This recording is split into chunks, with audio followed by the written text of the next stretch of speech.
Okay, good evening, everyone. I will be starting shortly, just to ensure that you all have audio here. So we'll be starting shortly.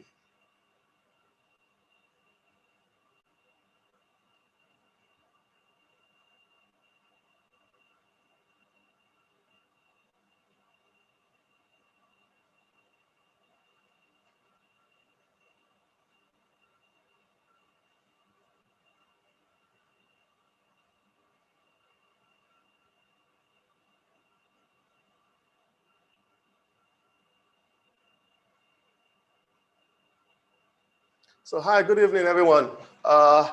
It's nice to have you again here on Flop Nights, and it's really, really exciting. Sorry we started a little bit late, but here we are. So once again, let me just introduce Flop Nights so you understand. First of all, like I've said previously, Flop Nights is here to help dispel the myths about failure. Like we always say, failure is not an anchor that should drag you to the ground, but it should actually propel you into your next idea. That is what we are talking about here. And today we have a heavyweight again. We have Ogbo Awoke Ogbo. He will be sharing with us a whole lot. I actually came here with a tank ready to like take a whole lot from him actually. So let me start first of all with Ogbo Awoke Ogbo. He is I still find it hard to say this, but this is someone that has had probably our dream jobs. He's had opportunities to exactly had our dream jobs actually, and he walked away from it. And what am I saying? This is someone who had a career then in Shell, did pretty good for himself, went to Chevron. Those are like two of the companies that you would actually be saying they are your dream companies to actually work with. At least as when I was growing up. And moved from there and went back again to Shell. It almost gets you thinking, like, are we talking about the Premier League or something? Are you changing clubs or something? But that is what it is. And he made a name for himself. He did quite a lot of exploits, rose. But then he had quite a lot of failures also too. He had investments that had gone wrong, wrong decisions. And he's here to share with us. I will just do a little video just to introduce him a little bit. Just a little quick one there. So this is him actually here. Just a few pictures just to highlight, and just a warm applause here for Ogbo Awoke Ogbo, CEO Transformation Acts. And like I said, he had a career that was in Shell, also in Chevron. He runs a company right now, that's CEO Transformation Hacks. And he is also a Stanford lecturer. That's like, how exactly did that come across? Yes, I'm also an alumnus of Stanford, but he actually lectures on behalf of Stanford. That's a big feat, sincerely. It's not something I take lightly. And I'll say, let's just get ready. Let's get ready to have Ogbo Awoke Ogbo. I'll be switching over to him in a second. So Ogbo, I think we're ready for you. You can switch on your video. Yes, you can turn on your video so we can get to meet you. Okay, host Yes, is your to. video. Yeah, thank you for sure. I'm unable to start my video, so the host has to make it happen. Okay. Oh, seriously. Sorry about that. Yes, I think you can start that now. All right. Okay, Yes. so here we go. Yay! Hey. Here we go. Ogo, nice to have you. Nice to have you. Yeah, Wow, we've looked wow, forward to. wow. Yeah, Awesome. yeah, glad to be here. You look good. I always do. Wow, wow, wow. You look good. Nice to have you on board, sincerely. Wow. Thank you. Okay, so Ogo, you have quite a lot to tell us today. So let's just start from the top. Let's start with just introduce yourself as best as you can, and let's take it from there. Okay, so my name is Ogbo, Awoke Ogbo. friends and family call me Ogbo the Great. It's not a nickname, it's actually, and I have had an interesting journey in my life, all powered by the belief that with God, all things are possible. And it's also very difficult to talk about my journey without mentioning my faith, because that's actually where it all started. So all these are powered from a conviction from within, from an understanding of who I am, and what I'm about, what I'm here to do.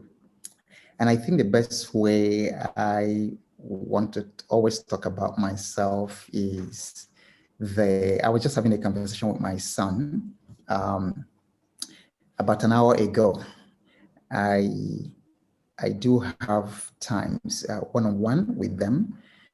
And I remembered in the early 1980s, when as a teenager, I got this very strong sense of mission around Africa and around the Caribbean.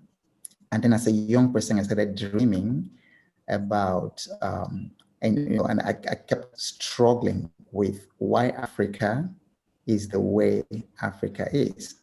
And then over the years, after traveling virtually to several continents and several countries, I became the more appalled that Africa should remain the way it is, with the great potentials that it has. In the university, we were made to read a book titled How Europe Underdeveloped Africa by Walter Rodney. And that book set me on a mission that certain things can be done in Africa. So the most important thing about me is I dream about raising at least 1,000 unicorns in this continent, who will drive the spiritual, the economic, the political, and the social transformation of this continent. Right now, Africa contributes only 3% to the global GDP, 3%. And there are just about 3 or 4 unicorns in Africa, 1 in Nigeria, 2 in South Africa. Yeah, but we can do better. So this is what I live about. This is what my life is about. And then everyone who wants to get into my circle needs to think around that area. How do we transform this continent to come with this potential? I think that's the best story about me, I can tell, because that's why I wake up every day. How do I find men and women, who I can partner with, who can think big, who can dare, great things, and go change the story of this continent that has been for 600, 700 years. This continent has never known freedom. It's been oppression, from slavery to colonialism to all kinds of things. Yet the continent has lots of promise. So that's the best I can say about me right now. That's really what matters to me, what I live for. Wow. So what you just said there is, irrespective of all the things you've achieved, what matters to you primarily is your faith, and then also your vision, which is to raise 1,000 unicorns that you have in Africa. Right. Awesome. So, but let's start with Ogbo growing up. So, yes, I know you have all of this right now. You have your purpose, which is, of course, what you've already shared. But I want us to start from the backstory, which is, I want to start at Shell. Let's start at Shell. How you got into Shell, how you rose, and then what happened. Let's take it from there. Okay, I studied zoology at the University of Port Harcourt, 1988, graduated 88. And it takes 2 years before getting anything that looked like a job. So I suffered looking for a job, wrote so many letters, which I put at least 200 applications of those days of 1989, 1990. 200. Because there were no typewriters. There were no there were no computers. I mean, I couldn't use There were was no no computers. internet. So you have to write those letters physically and go to all those doors in VI, in Ikeja, different places looking for work. And of course, there was no work, for 2 years. And people didn't know what to do with someone who studied zoology. So about December of 1991, I got my first job, which up to today remains the best for me, the most fulfilling work I've ever done. Maybe because it aligns with my purpose. So I got work as youth leader for the SOS Children's Village in Isolo. The SOS Children's Villages, is an outreach that began after the Second World War by a gentleman, Herman Miner. I believe that's what he was called, so to reach out to all the abandoned children in different parts of the world. And then he gave them a village, a place they could call home. So I worked with the young people who were transiting to become teenagers. For 300 Naira a month. And for comparison, colleagues who were working in merchant banks, which were the big things of the time, of 1980. I mean, if you got a job in the merchant bank, you were made, for life. Or if you got a Arthur Anderson, and all that, I was also interviewed for Arthur Anderson. They were earning from 70,000 Naira upward. So I was earning 300 Naira. And that's like, that's like miles apart. Yeah, and I remember the 300 usually evaporated between the office, the village, and where I was living. It would evaporate, So it's amazing actually how I survived those days. But I enjoyed it because, just having the opportunity to care for those children who were abandoned, many of whom are still connected with me today, who see me as their daddy. Well, a lot went on between that time and when I began to realize, I got another work, somewhere, working with this organization in Milan. So by this time I was already getting to 27, 28 when I started working with them. It became very boring. It became a very, very boring job. So something happened that was significant. And then perhaps, that would help lots of people listening to us today. I found that I will get to the office, and because it's such a boring job, by 10 a.m., I was already feeling sleepy and sleeping in the office. I can relate. One day I had that epiphany. I said, listen, I'm just 27, 28, and I'm sleeping in the office at 10 o'clock in the morning. What was I going to be doing at this rate when I turn 65? And that question scared me. This is the prime of my youth. And I'm there, working and sleeping at 10 a.m. at that age, at 28, 29. I thought that was very dangerous, So I now made up my mind that I was going to leave. And then just fortuitously around that time, USAID and Iowa State University placed an ad. So I was sent by that organization on an errand in Victoria Island. While I was there, which is another thing about developing the culture of reading, I read like crazy. I read. And I think reading has saved me a lot, including the story to share. Reading and just intellectual curiosity, has opened so many doors, for me over the years, just intellectual curiosity. So while I was waiting for this guy in his office at Rims Merchant Bank in Marina at the time, I saw an old newspaper, like a paper that was like a day or two old. I started flipping and I saw this ad by USAID and Iowa State University collaborating with University of Ibadan to run a new program, first ever, that they called Geographic Information Systems. that was it. I said, okay, I was going to go back to school. Long story short, At very long. 27 or 28? So this was in 1990, 1995. Yeah. No, this was 1994 because I got married in 1995. Oh yeah. Okay, so I was 29 before my 30th birthday. As a married man, you went back to school. Yeah, so I got married 2nd December 1995 and went to school the next month. No job. My wife also had no job, and so I will move to Ibadan.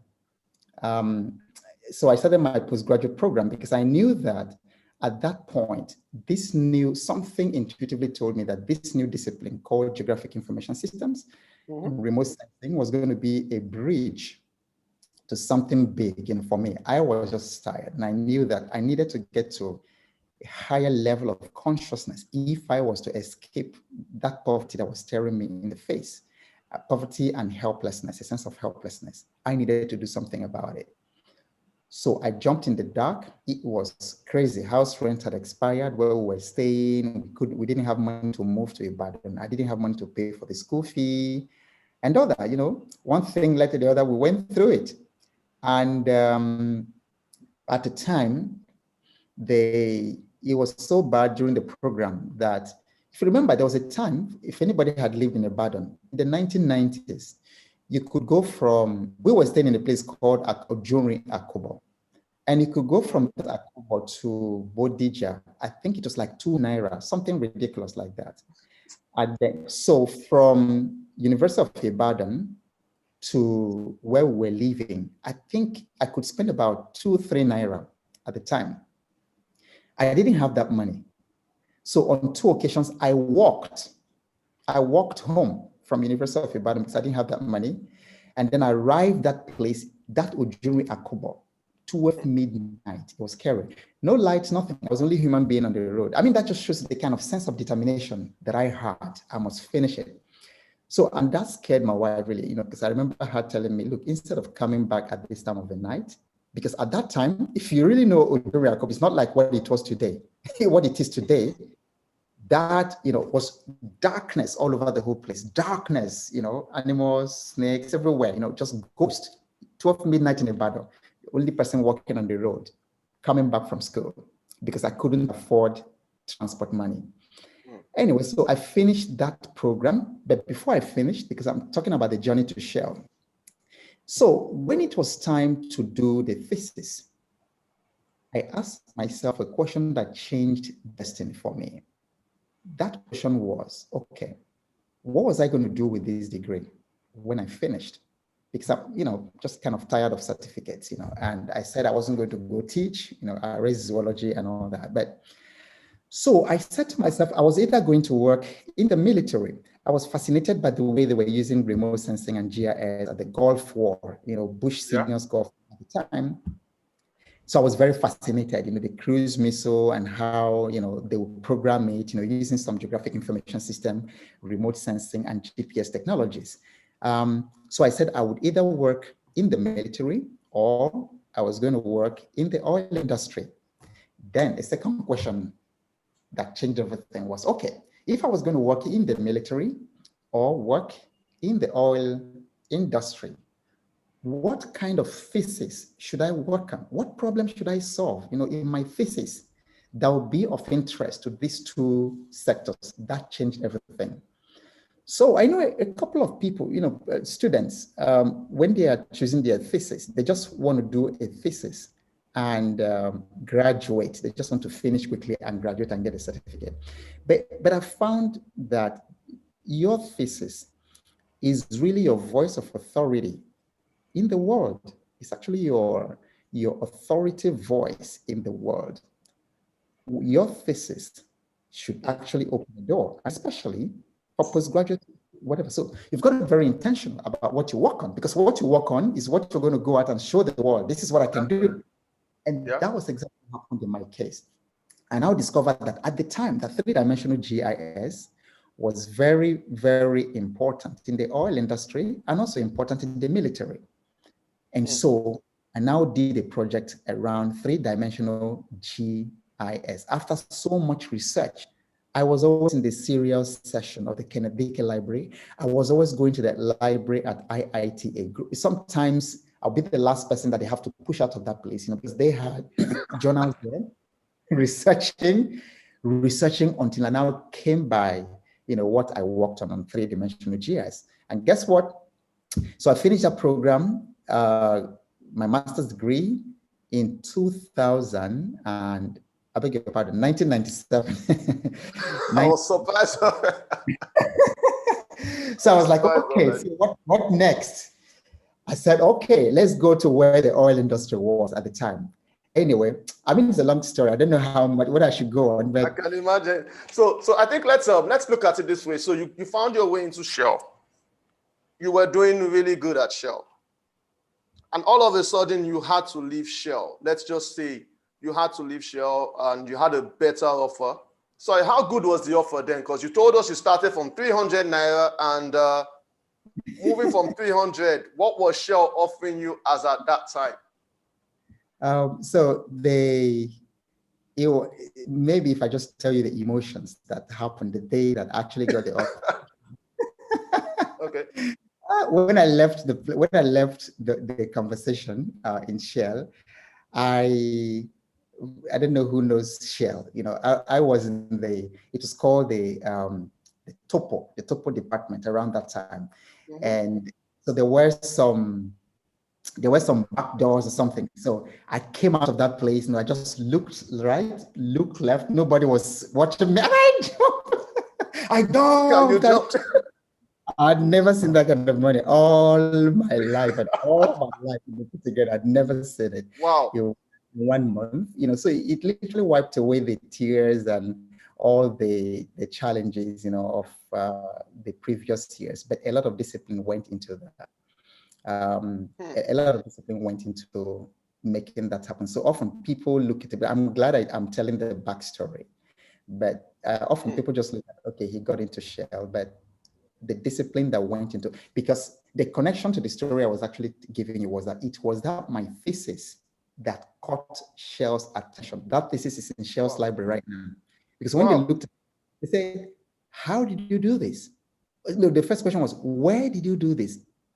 In the United States? Because nobody was doing it in Nigeria. I said, no, here in University of Ibadan. They said, how did you do it? I started talking, then they said, come inside, let's talk. And then after a talk, and the thing was instant. And that's how, that thesis opened that door. Wow. Because it happened to be exactly what Shell needed to do at that time. Awesome. So let me just digress a little bit. I saw a very funny question here now. Someone asked, said, how did you get her to say yes without a job? Just 2 minutes. On 300 Naira, who does that? I know 300 Naira had much value over then, but I think two things. One is I think good girls, still exist. But you have to find them. A lot of young people are looking for wives these days, and they're just looking for physical features and things like that. Fortunately, I was very fortunate to get both things, both beauty and grace, in my wife. But I think that a lot of people look for the wrong things. And when I look at the behavior and the character of some of the young women we have in this country today, I'm really, really, believe me, I'm really scared, for people who would marry them. So, one is I was guided in prayer, and I was guided by values that I learned from my parents, about what kind of girl to marry. And there were many flops before her. But I'm glad. Again, relationship flops again. Yeah, but I'm glad. Okay, I'm glad that I found her. It's just her quality, because I can appreciate whoever asked that question, because not too many. Then again, there was a side of my openness. See the way I proposed to her. I said to her, Uchi, God did not tell me anything. I didn't see any vision. I didn't see God. There was no prophecy. I said to her, I just like you, okay? And I want to know if you would like to be my wife. I like it that God didn't say anything, so it's not this one. But that's actually brave. You can't try that now. Not in this age. Nah. Anyway, so I said, God didn't tell me, but if you say yes, then we can all say that God told us. And then say, secondly, I do not have money. In fact, I took her to where I was staying at the time, which was so bad. There was nothing. I just see what you're coming into. There's no money here, but I believe that I have a call. I have a mission, and I have a call on my life. I believe that things will not be like that. I didn't have clothes. In fact, during my wedding day, I did not have shoes. Okay. I didn't have. I didn't have shoes. Wow. We didn't have on our wedding day. We didn't even have money to buy drinks to entertain the visitors. We didn't. Okay. We couldn't. Okay. So I can imagine the picture already. So I can imagine you moving from there and then busting into Shell. That's like what you call an upgrade, like of immense proportions. Yeah, moving from having no money. Yep. And so how did you handle that? Yeah, she really deserves. My wife really deserves a lot of praise. But this year actually makes it 25 years. Accolades, not just praise. She deserves, because a lot of things would have been very difficult. I couldn't have done certain things that I've done if not for her, really, for her kind of person, and I think again that my openness probably helped. I didn't deceive her. I didn't lie to her. I told her things as it were. I said, this is what God has shown me. The future is going to be great, but this is where we are right now. And she was willing, for us to walk through it. And she was willing. I mean, it's really crazy stories. I mean, that same year, we got married on 2nd December. I entered school in January. She also took in at the same time. No job, no house. How now? No job. You went to school and you still got her pregnant. How? How? So somebody called her. Somebody actually called her and said, that your husband is insane. That how could he doesn't have a job, he's in school, and you're pregnant, you people don't have a house, you don't have anything. So somebody actually called and told her that. But my wife is amazing. Sometimes I'm looking at her, I'm just wondering whether she's an angel, somehow in human clothes or something. Okay. Yes, but that really worked. I think if you don't get anything from this conversation, for all the single people there, if you don't get anything, but this one, just finding that right woman and finding that right man, everything will fall in place.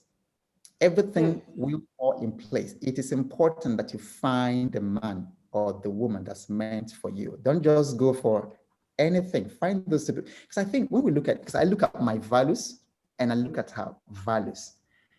There's just value matching. It's the values that brought us where we are. It's the values. You see the kind of wife I had. There was a time in Shell, I've told this, to my embarrassment so many times. Something happened. I just don't know what happened. And I told a lie in the office. I told a lie, and I didn't know how that thing came out. And then I lost my peace.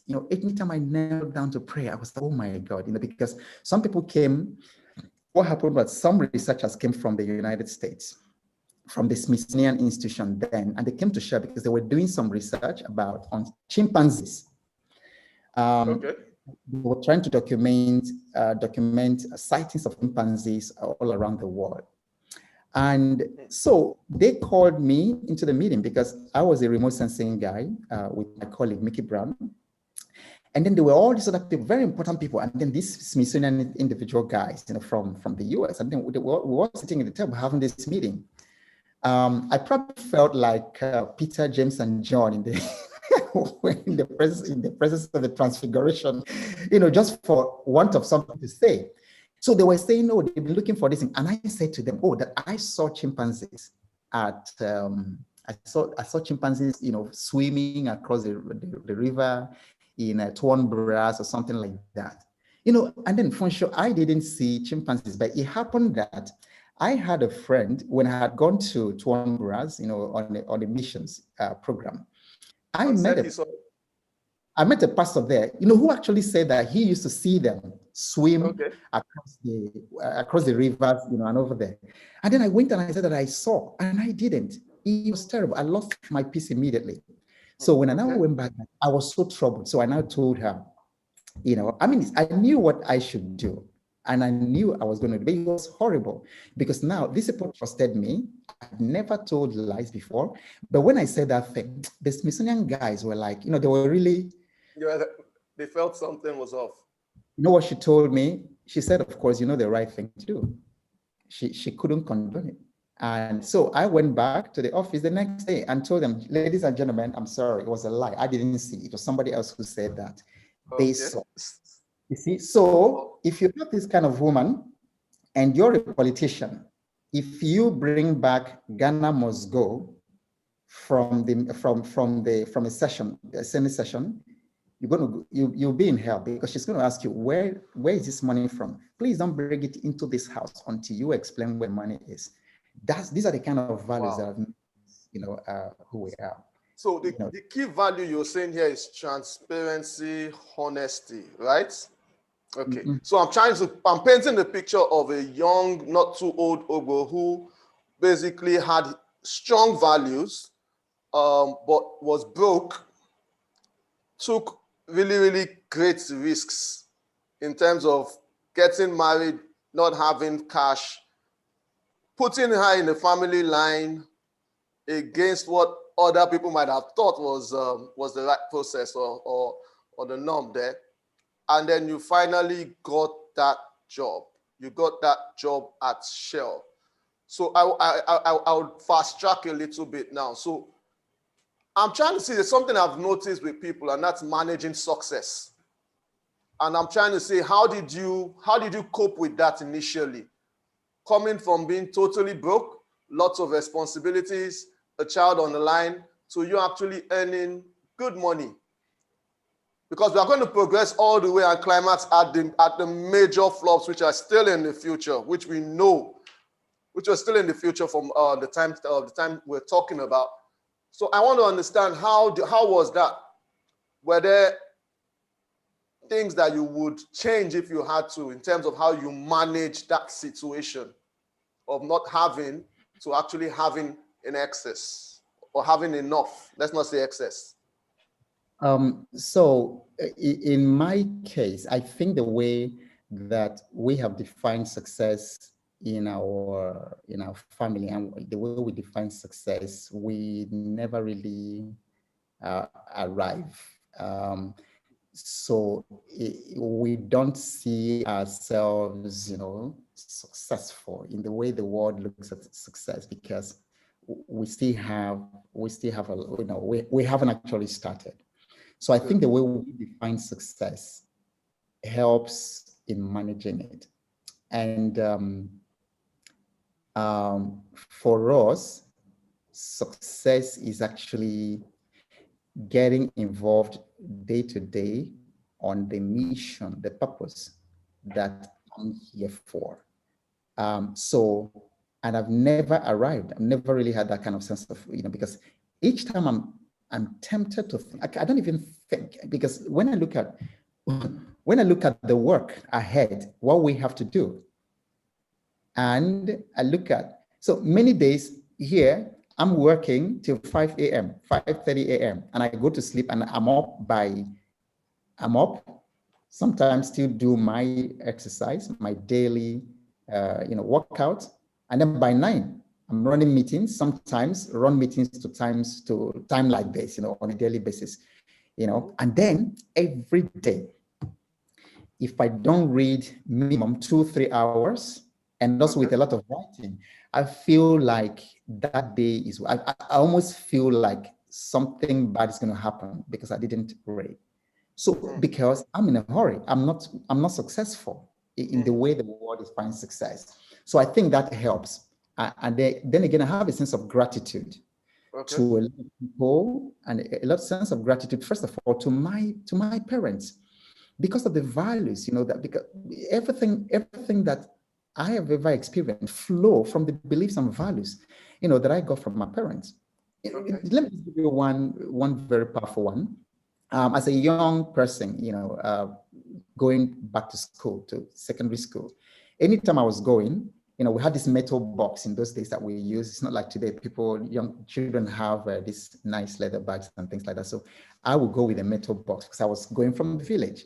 But I schooled with very, very wealthy people. In those days, when federal government college was federal government college, 1979, and I was in federal government college, very wealthy people, the big names in town in those days.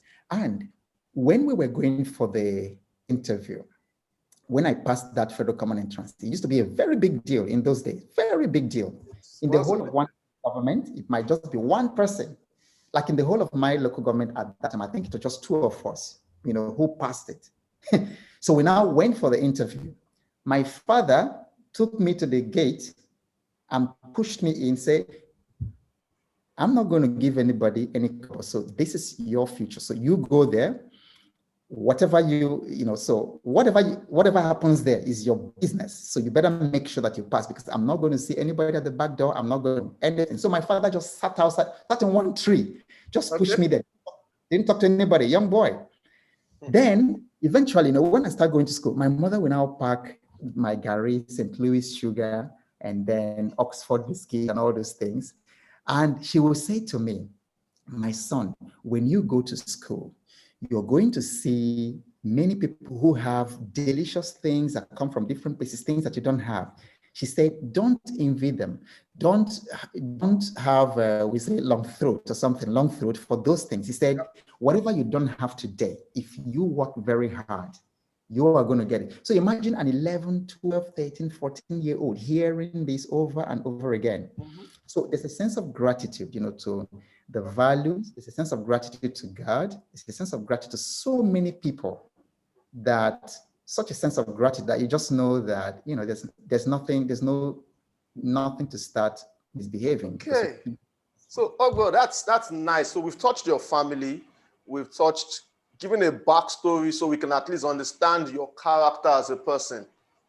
So I want us to now move a little bit further now, away from Shell. So you got into Shell, you got poached by Chevron.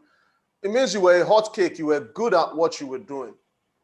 Obviously, for you to leave Shell, go to Chevron, and then you then move to Shell again. So let's, in between there, I want to understand. So what happened? Who leaves Shell? Who leaves Shell, sincerely? That's a place that you resign or you retire in. Who leaves Shell? What happened? Well, the first time was, Chevron definitely offered something much better. And Chevron didn't want to go through, at the time, they had an American who started and managed the geographic information assets in the company. It was purely managed by the Americans. But then his time was getting up, and they needed a capable Nigerian who would come and take over and do that. So it was a very, very deep search, very, very deep search. I know that hundreds of people, including my lecturers in University of Ibadan, they applied for it. They applied for the Chevron job because I met them there. I think they shortlisted 30 of us to come take the tests. I met my lecturers there. They also wanted to come to Chevron. Anyway, long story, I got that job. And so during negotiation, they were, so what do you want? I wasn't too keen to leave Shell because this was Shell. Shell was a big thing. And really— This is still a big thing. Nobody really knew Chevron at all, like especially in that Port Harcourt. Nobody really. So it was like these people, what are they coming to for? So I was very reluctant. So they kept calling me, flying me to Lagos from Port Harcourt, a couple of times. Then finally said, okay, what do you want? What will it take for us to bring you here? So I gave my conditions. And I think it affected the offer that they gave me. and which was almost like almost 3 times, what I left Shell for. Wow. But the last time, Negotiation. the last time of leaving Shell, I was in Holland. Okay, so by this time, I had actually gotten fed up. I knew that somehow it was time to leave, because remember I told you I got a commission, a spiritual commission in the 1980s, and it was very clear that I was never going to work in Shell and retire. So there was this serious agitation in my spirit. I became very disinterested in the work. At some point, I started actually feeling guilty that they were paying me so much money every month, but my mind was not there. So I was working on a project in Holland, in Shell's international office. It was November of 2007. When I said, okay, listen, I got to take this decision. How was I going to make this decision? First thing I said, okay, Ogbo, what if you're to write 100 things that you must accomplish, you must achieve before you die, what would they be? And so I made a list of these 100 things. And then the second question was, if you stay in Shell, will you accomplish these things? And the answer was very evident. Then I said the third thing was, okay, in the next 10 years, if I stayed in Shell, what would my life be like? If I left Shell, what would my life be like? So I had the T square kind of thinking. So on one side, what will happen in the next 10 years if I left? On the other side, what will happen if I stayed? By the time I compared those two, they were all risky. Staying was risky, leaving was risky. Then I asked the fourth question, which risk would move me more toward my purpose, leaving Shell? So it was a very, very easy decision for me. So I came back, and as God will have it, Shell was doing what they call voluntary severance at the time. Yeah. I literally pleaded with them to let me go. And last minute, they added my name, and then here we are. And I'm glad I left, without looking back, because it couldn't have been better than Awesome. truly. Yeah. Awesome. So now looking at it from this perspective now, so you left Shell voluntarily. You had a severance package. You had a plan, I believe. You had something in your mind that you had set that, okay, you're going to accomplish somehow. At least you had the money, the backing there. So I want to hear a series of things that you did. Of course, you had the funds to invest. Well, that's a very big overstatement. Yeah. Because actually, I got a package, but one thing led to the other, and I got thrown up into some serious debt to the bank. Part of it was putting on something close to $100,000 of a time in hospital. Because that's a flop. That is a big flop, sincerely. So what I said was, okay, if I'm going to, at that time, I wanted to set up a speaking business because I thought that was what was going to do it.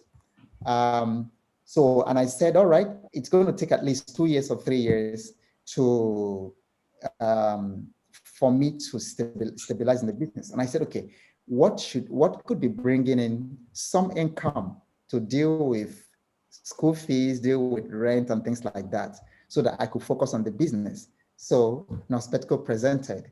And as we're talking, I haven't seen one dime, out of that money. Wait. You just said $100,000 as at that time. At that time. So between Nospetco and one of the stupid investment they call money, what was it again? Wealth Zone. Wealth Zone. Between both of them, $100,000 of that time. And so I started on -0,000 because everything. So how you got a severance package, and I want people to learn from this. And of course, I remember then non-spectral was very, very, very, very, very promising. At least then we had not yet been exposed to, of course, what we know now, benefit of hindsight. But then it was about you putting a whole large of your finances, like putting a lot of your eggs, not all your eggs, but probably all your eggs in one basket. Mhm. How exactly, how did you feel after coming out of that? Well, it was, for me, it was, I don't have an MBA, but that was my MBA. That was, yeah, that was how much I paid for my MBA. And Wow. one of the biggest mistake I made. Yeah.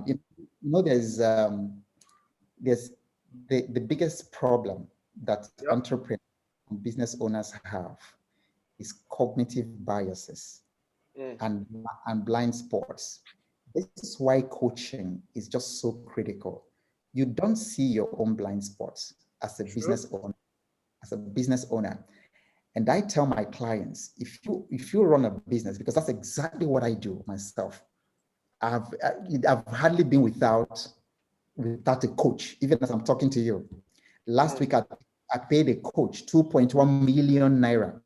I had to find 2.1 million naira to pay that 4,600 and something dollars that I paid a coach that's currently coaching me.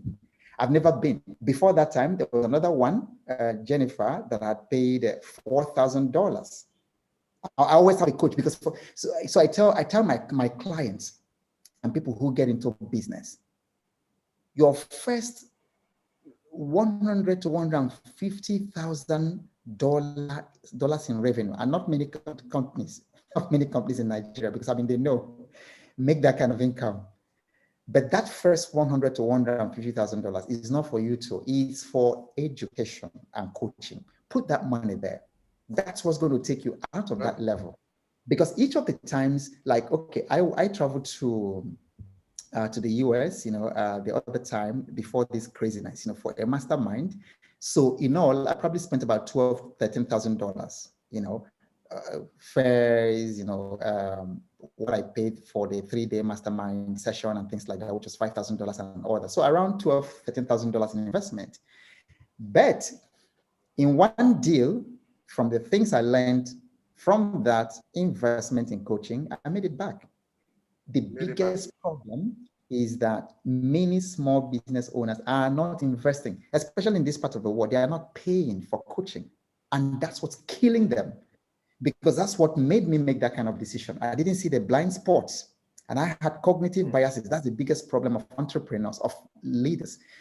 So when you have a coach, you expose yourself to a mastermind, the kind of thing you're doing, for instance, people can now see, reflect you, and then be able to challenge your thinking. So I didn't have anybody challenge my thinking. When I got that information about was still, I hid it from my wife. I just said, some reason. It's like, maybe if I tell her one, she won't understand it, or she will oppose it. And I didn't tell her, which I normally would do. That money. So for me, looking back, it was education money. Well spent, because right now I invested. In fact, as I was leaving Shell, I invested in Robert Kiyosaki's entrepreneurship program. 3 months, I paid Robert Kiyosaki, paid $7,000. Then, as I was leaving Shell, because I knew that the skills that you develop as an employee, even if you were a manager in Shell or manager in Zenith Bank or something, they are not the same skills when you start running your business. They are completely different set of skills. So that you were a general manager in Zenith Bank or First Bank or something does not automatically mean that when you come out that you can run your own business. By the time you come out, you discover it's a completely different universe. So that's what happened. It was my cognitive bias. It was my blind spot at the time that led me. So your blind spot, in essence, cost you over $100,000 at that time. Yes. And I'm just trying to imagine how you felt. I know how I would feel if I lost that kind of money at that time. At that time, I'll probably be thinking, should I go back to Shell and beg? That's just me, sincerely. Like, would they take me back? Or should I just go back to Chevron and just humble myself? Did you have any of such thoughts? No, for me, that was luxury. For me, my children, my wife can bear witness. There was no dull moment. There was no minute for self-pity and all that. I just moved on. For me, that, so, and I have this very, very strong belief, coming from my faith, that actually for my shame, I will have double. For every shame, I will have double. And Awesome. so I reframed it as education. I reframed it as education. See, the problem is when you make the same mistake twice. Yeah. So for me, I just reframed it as education. So, and I used it as a spring to go up. I didn't one day stop to think about that, because the vast, what in my village, they name the girl child in Keiruka. What it means is that what lies in the future is bigger than what's in the past. So when you are pulled by a vision of a future that is bigger than the past, that you don't have time. You don't have time to feel fear or something, to wallow in the, I mean, it's like I see myself right now. The opportunities for the future are incredible. Huge. I'm constantly framing opportunities in spite of the horrible things that we find ourselves in Nigeria. The End SARS protests now, which I thank God for the youth that they're finally risen to take destiny, in hands and all that. In spite of everything happening around us, like I tell my children, don't let the things happening around you confuse you. They are optical illusions. The truth is, opportunities overwhelm Christ, or the crisis, the great opportunities, out there. What lies ahead is big. And so because I was drawn by the vision of a future that was bigger than my past, I didn't have time for pity party. And I tell you, that $100,000 has been over recovered in many different multiples. You can't even begin to think about. I can imagine. I know that. I know that already. I can see that already. So, but I have a few things that there's still a few gaps. So I'm thinking here. You lost money. You, of course, you've always been someone who's been vested in books, in reading, in adding to yourself. But I'm trying to understand, even when you lost the money then, how did you get yourself back? Besides the policies and your, how would I put it, your resolve that you would not fail. I want to hear practical. What did you do? Because I know you'd have tried some other business. I know you told me about one business you tried doing. You were so convinced about it that was going to be the next big thing. I remember you had. I was in one of your sessions then. Remember that business you did? I think it had to do with manufacturing or something. You were so sure. That it was going to be the next best thing. So what happens is, what happens is, if you want to go the journey of entrepreneurship, you must develop thick skin, and you must develop a different attitude to failure. Failure is a cousin of success when it comes to entrepreneurship. And then you must be willing, to explore. When one door closes, for goodness sake, go to another one. So yeah, there were many things I tried. First of all, I thought that speaking, not quite motivational speaking, because when I was leaving here, I just felt, look, this sense of, like, the first few books I wrote on financial freedom, I just thought that, listen, if people can only open their brains, like at that time, I really want to start removing the cobwebs in the minds of. I was on television, on STV, running this Healthy, Wealthy, and Wise for 5 years, 2009 to 2014, trying to change the minds of the people. But it didn't work, So speaking business did not work, I'll go to speak in a place, they'll give me 2 bottles of Eva water. 2 bottles of water, is it Eva they call it? Yes, Eva water. And then they'll give me like 1 pack or something of juice of 5 Alive, And that was it. It's crazy, those things didn't pay my fees. So there were a couple of things I actually did. The one you were talking about was the kunu. I decided to manufacture kunu at some point. It's a long story. I don't think we have time for that, but it failed. But that failed. But again, failure is always a fertilizer, for my future, for my next step, for my next move. I seem to learn a lot more from failing than I learned from my successes. And then the learning from failure is very powerful. Like what I learned from trying to make kunu, very priceless. So it guides my entrepreneurial decisions up to today. What I learned from trying to make kunu was you don't create a product and try to find a customer for the product. You turn that are always start with the customer, never start with the product. It's always a gamble. Okay, so understand the customer, understand a need, a gap that is not being filled, by the competition.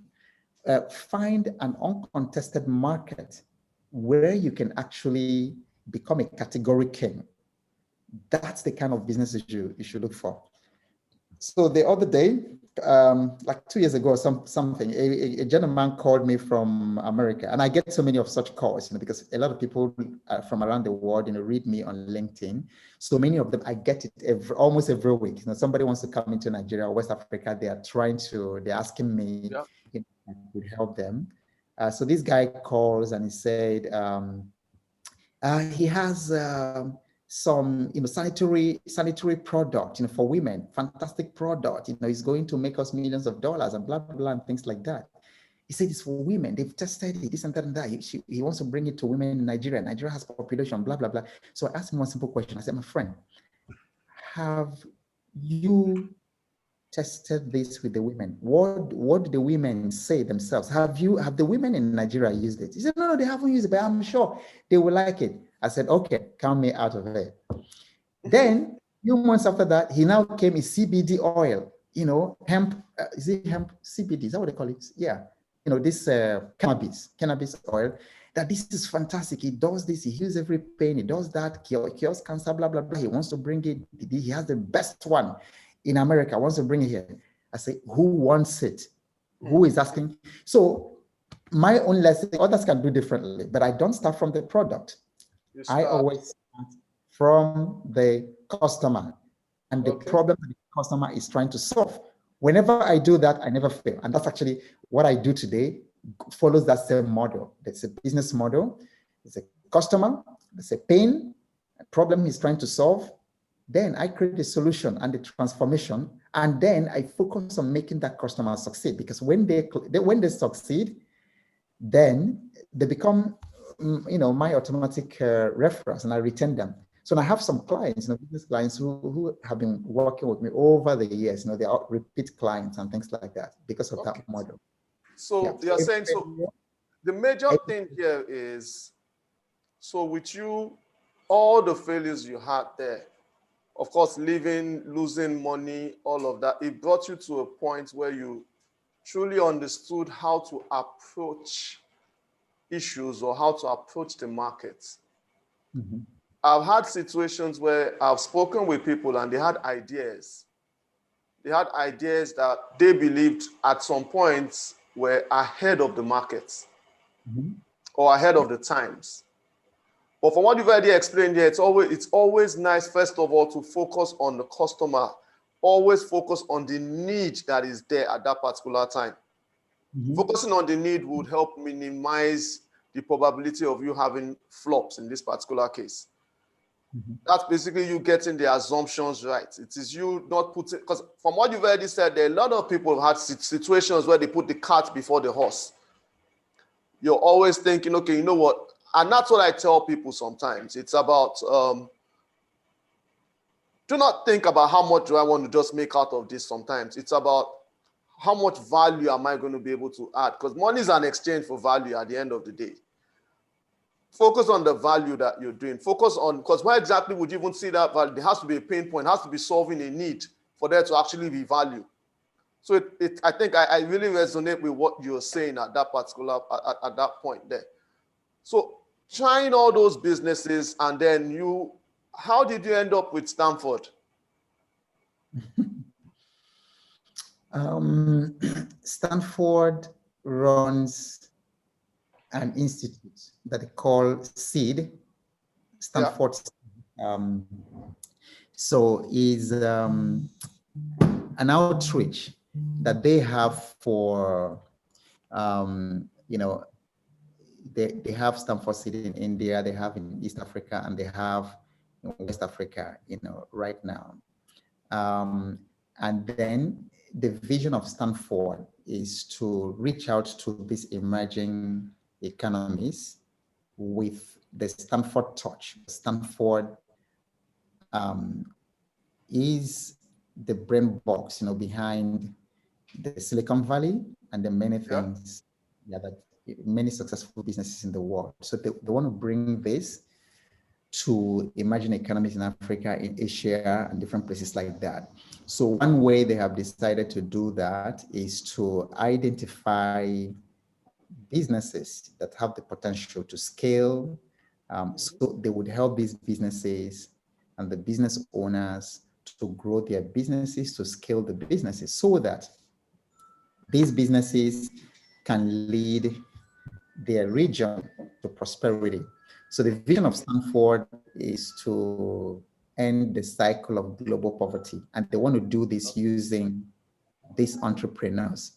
So at some point, they needed a facilitator in this region, and the facilitator bridges the gap, the content, brings the Stanford content to practicality, brings it to life in the businesses that are involved in the program. So that's how I got connected to Were you this. handpicked, or was it like a selection process or something? Yeah, it was. Of course, it was a rigorous selection process. Yeah. Yeah, because you're talking about Stanford. They have extremely rigorous selection process in everything they do, and because it's a major international organization, so they are extremely careful. There were background checks because they don't want any legal issues. There were serious background checks. There were all kinds of things, and people did apply and all that. So they just found me most suitable at the time, and it's been a great job with them. Okay, so let's see, fast forward through all of that has happened. I'm trying to see your life as it is now. You had situations where I remember you were behind on your rent. You were behind on your rent. You had quick notices. You had loans you had to repay. That's like you were at rock bottom. Within this timeline that you shared, I would like to know, at what point did this happen? Okay, so there was that time between leaving Shell, losing that money, and then trying to find a balance, just trying to find a way to, kind of run the family, build a family, pay school fees and all that, so that was the time that it happened. It was actually a very, very difficult time of trying to find the balance. Quick notices like twice or something, but all that is in the past. There is no alternative to resilience. There's zero alternative to resilience. We must be very, very resilient, in the pursuit of our purpose, in the pursuit of the things that we want to do. Okay, so I'm still here. I'm just trying to take just a little ad from our sponsors there. That's Nairametrics. Okay. Just trying to understand how do you pick up, because I'm trying to understand a few things from you, your personality. Things were going really right. You left, you made investments, things didn't really pan out as you expected, but then you still had that resolve. I'm trying to see, so of all these attributes, which would you say was your greatest? What kept you going? What kept you going? My faith in God. I have very strong. And then when I talk about my faith, I don't want people to start thinking about religion. I often confuse people when I tell them I'm not religious, because I really am not religious. But I do have a personal relationship with God. We talk every day, and I think when you have that kind of personal relationship, with God, you don't fear anything. You don't fear anything. No matter how bad things are, you know that you are covered. That. So for me, day in, day out, even like through the period of this so-called pandemic, yeah, just being fearless, because you know what you believe and who you believe in, not in a religious sense, but in a very, very kind of personal. You know him, he knows you. We Wow. talk. So this is not the one that somebody will come and tell you there's no God. Like David said, that a fool says in his heart there's no God. So if there's anything that sustained me, it's my faith in him, my relationship with him, and then a very strong conviction that he has a purpose for my life, and that he's going to keep me and preserve me until I've completed this purpose, and that failure means absolutely nothing to his purpose, because there's nothing he cannot do. So I usually don't have the luxury. I don't have the luxury. I mean, just stop my children or my wife and ask them, in the way you see me right now with all this energy, and that's the way it is 24/7. That's the way it is 365 days in the year. You will never come into this house and then you see me, what are we going to do? And all that, things are so bad. No time for that. So I think that's what's kind of built my resilience, and a very, very strong sense, of a future that is bigger than the past, that I'm being called to. Okay, so what's your average day, a day in the life of Ogbo now? How is it? Yeah, the typical day, sometimes depends on the craziness, of the day to come and the deadlines. Soon after this, I have to pack my things, because I'm leaving the house by 5 a.m. Yeah. To get to the airport, because I'm flying out tomorrow. And before then, I have 2 deadlines to complete tonight. There is a presentation that I'm going to make in one of the Stanford classes. Okay. It's got to be ready tonight. There is another meeting I have with assignments after this. So sometimes my night bleeds into 5:30 a.m. Okay. So I now go sleep at 5:30 a.m. Then wake up, brush, and get into another meeting. And I still find time to sleep it out. In the day, I do sleep in between. Have my siesta like an hour or 2 or something in the afternoon. So besides coaching, what else do you do now? So what I do is exactly what I've actually told you. It's more than coaching. It's actually identifying leaders that I'm going to work with. Leaders. Yeah, raising leaders. So coaching is just one of the tools that I used to do that. I do build lots of concepts. I develop lots of concepts. Like this, one of the things I'm working on right now is, the pandemic disrupted so many businesses and killed a lot of people, a lot of businesses. So I am building a 100-day business relaunch program, so people can go from where they are right now to relaunch their business within 100 years. Because I find that in this part of the world, there's too much theoretical knowledge, but people are not executing.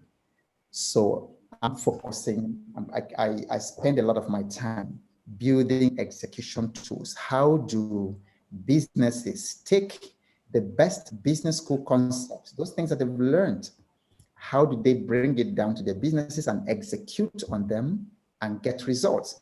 How do they measure their results? How do they know that they are succeeding on a day-to-day basis? So that's really that gap that no one is feeling in this particular place right now. There's just too much theory out there. Even people who are involved in coaching and consulting, there's just too much theory, too much talk. But then when I go to the clients, I find that they don't really know how to execute, how to bring this into a land.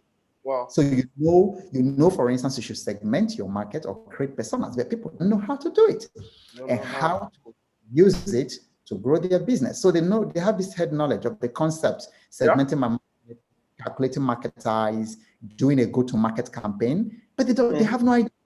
They have no idea how to do it. So that's the space I'm working on right now. Wow. So I have a question from someone here now. It says, how do you describe the contentment of this generation compared to your time? It's like these days, everybody just wants to make it big, start big. Yeah, sometimes when you look at it, I think every generation has their contented people, and also have their greedy, get rich quick people. Because even in our time, in the 80s, I remember we had this Omana, which is the equivalent of the Yahoo boys that we have today. It's always, that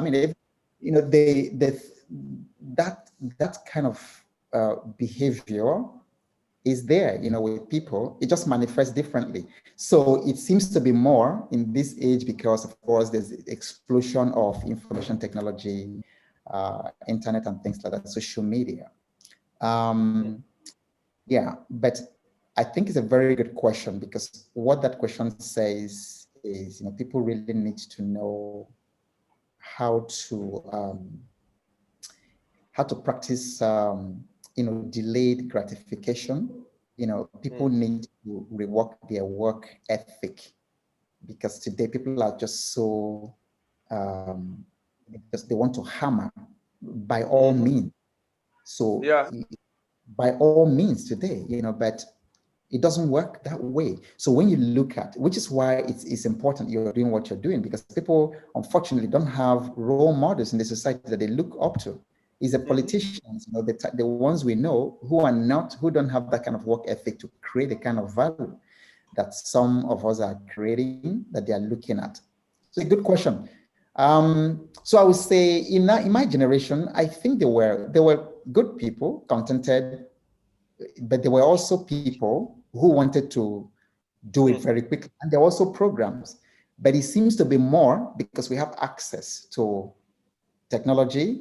We have, in those days, we didn't even have phone. There were no telephones. The days of Omano and things like that. You can't, if you have a child, if your wife gives birth here in Lagos, they can't hear in the village until like weeks later.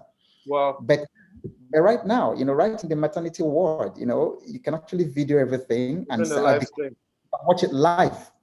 So it seems to be more right now because people have more tools available to them. And I think the pressure is actually more right now because of things that are happening, access to technology. Just like you said, in the past, then the news will probably take 1 or 2 weeks to filter down until someone goes to the village or someone goes somewhere. But right now in real time, and I really see that as a problem that the generation that we have right now are really, really facing. Because, and also because every other person there's this kind of fake life that you have on especially with social media. And everybody out there is, like you said, optical illusions. They are projecting those illusions to you as a false evidence of success that is not really there.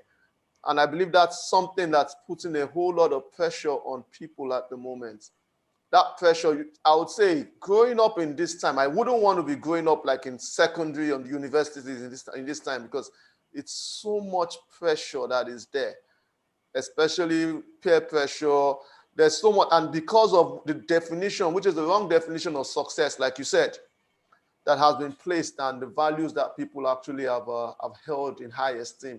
So I'll say right now, I'll give it to this generation. I'll say growing up now is actually harder if I look at it. Not in terms of hardship like the farms and all of that, but I'm saying mentally it's harder. I would say that. What's your take on that? You're right. I think what has shifted mostly in my observation, because I am an observer of changes in human behavior and in culture in a society. Okay. One of the things I've noticed that shifted so strongly is parenting. Okay, in my days, as a 5-year-old, 6-year-old, my father would wake me up in the midst of that harmattan. I mean, we don't have harmattan in Nigeria again. It used to be horrible in those days. I mean, it was close to winter. We used to have temperatures like 12 degrees or Yes. 14 degrees, and your lips would crack and all that. That's when this man would wake me up to sweep a very large compound. And I thought it was wicked at the time. When I grew older, I found that the man was teaching me work ethic. Number two, I grew up in an environment where if you dropped your 100 naira on the road, You will meet it and there. you come back, you will find it there because nobody would touch it. I grew up in that environment. I grew up in an environment where I saw traders in the village who put their wares by the road unmanned.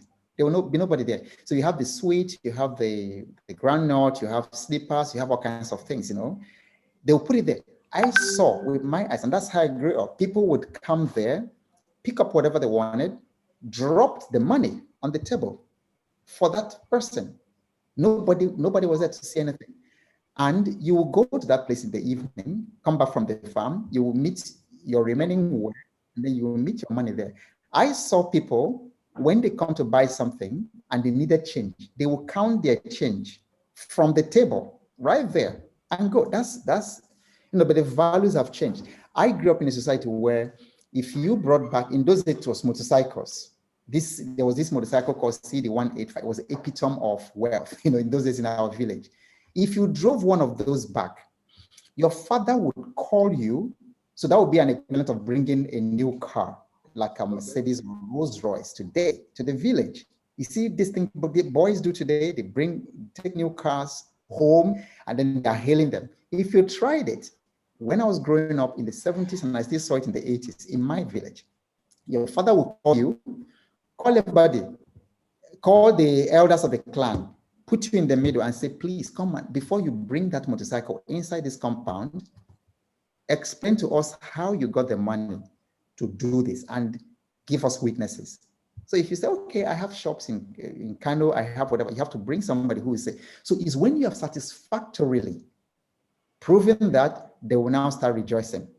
There were people that their parents disowned because they got wealth that they couldn't explain. But today, what do parents tell their children? They say, look at your mate. Your mate is traveling to Dubai and bringing in this. Your mate is earning that. Look at you. So what does that do? It puts the poor little child, the poor boy or girl, and then the mother say, look at you. You are 20-something years old. You're still unmarried.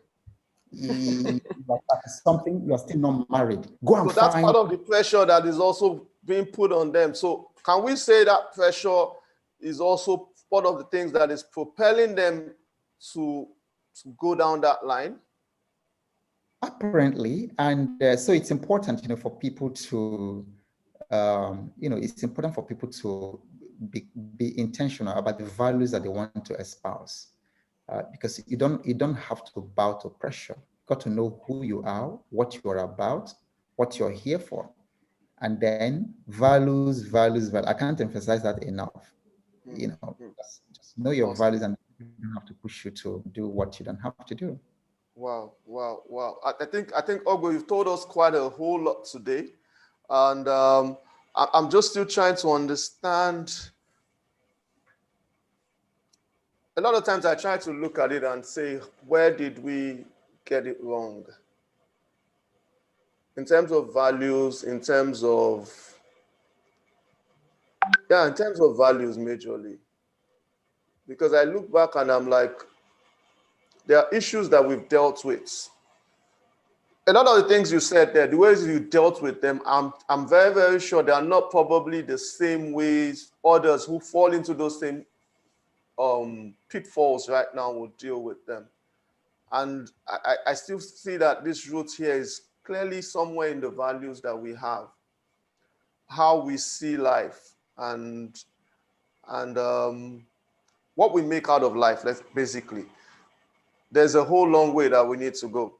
So, Ogbo, I'll just ask you in a nutshell. So, what advice would you give your younger self? What advice would you give your younger self?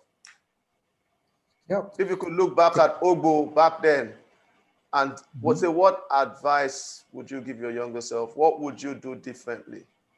Take more risks. Think bigger.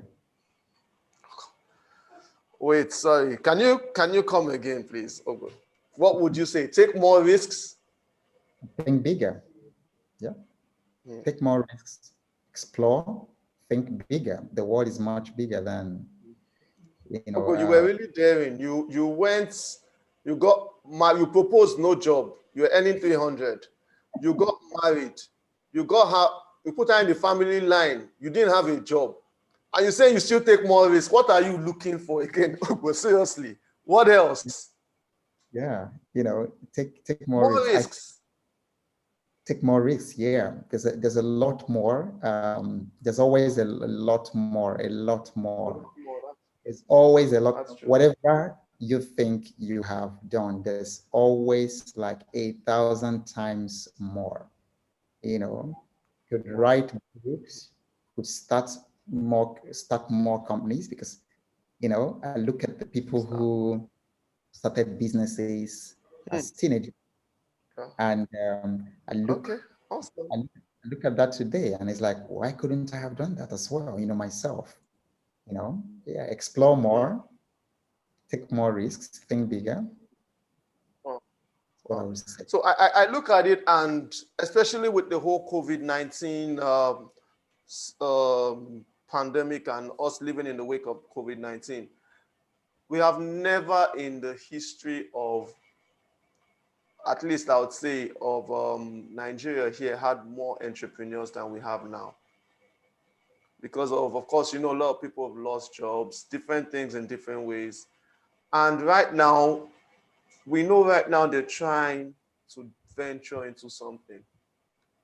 And let's face it, they will try things and they will fail. They will fail at some of these things. Some things they would get successful at. But what advice would you have for them?